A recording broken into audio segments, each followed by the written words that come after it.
Good afternoon, it's Julie Rupp with Brookfield Pumpkins, and I'm going to share with you today on this hot day in August how we're out in the field and we are getting ready for the 2010 corn maze.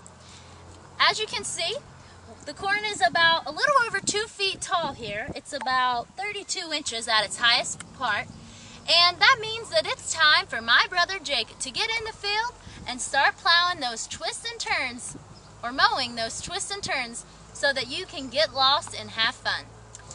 If you've been to our pumpkin patch before, you know that we've been doing a corn maze for the last few years to benefit breast cancer. After my mom was diagnosed with breast cancer in 2004, she wanted to do something to give back to research so that other women wouldn't have to go through the same thing that she did.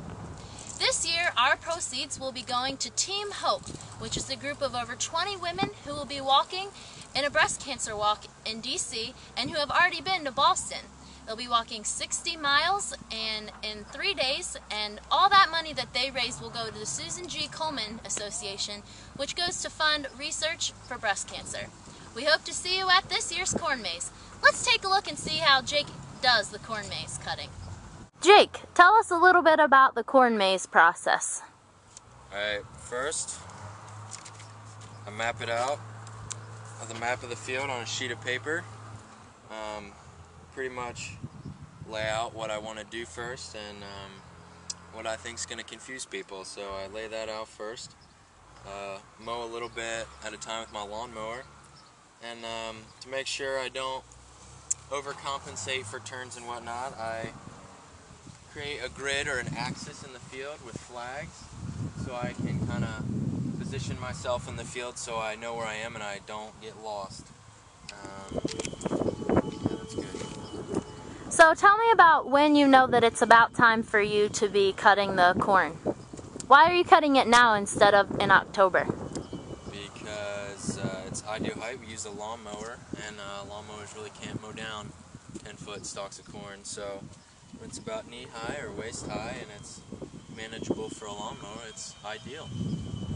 Well, it looks like he's done a little bit of the corn cutting himself so far.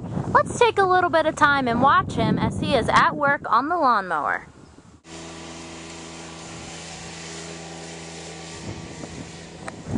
So, I just want to give you a little hint, a heads up. It's a lot easier to find your way around the corn maze when the corn is about 3 feet tall. Because I'm going to cheat a little bit and be able to see a little farther so that I know where to get to Jake so I can show you up close and personal how he's cutting that corn.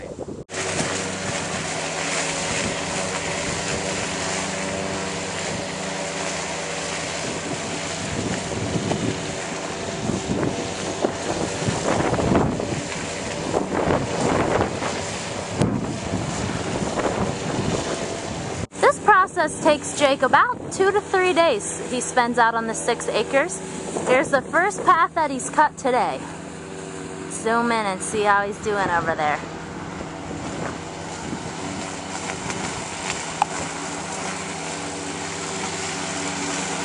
Must have got lost. Here he comes.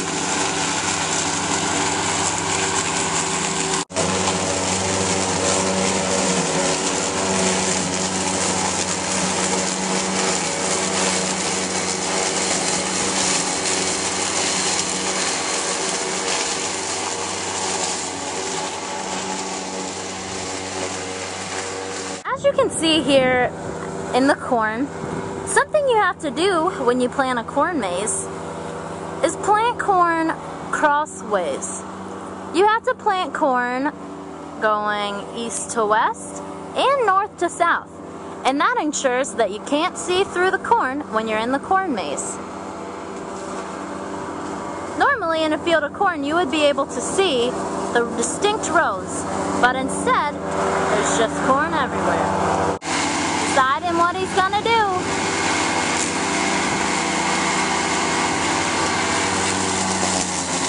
There he goes.